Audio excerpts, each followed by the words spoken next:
Почитувани, Филипче нема легитимитет и кредибилитет да говори за здравствениот систем.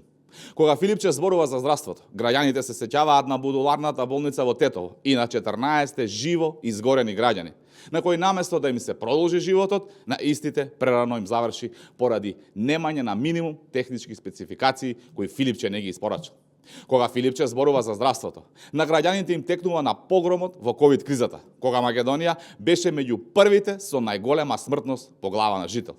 Кога Филипче зборува за здравството, не подсетува и на провизиите кои сакаше да ги заработи преку Стабри вакцините, преку фирма која се занимаваше со продажба на тропски овошје.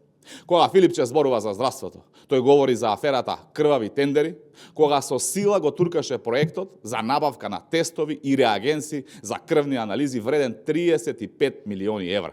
Затоа, Филипче е последниот кој треба да говори за начинот на тоа како треба да се води здравствениот систем. Ви благодарам.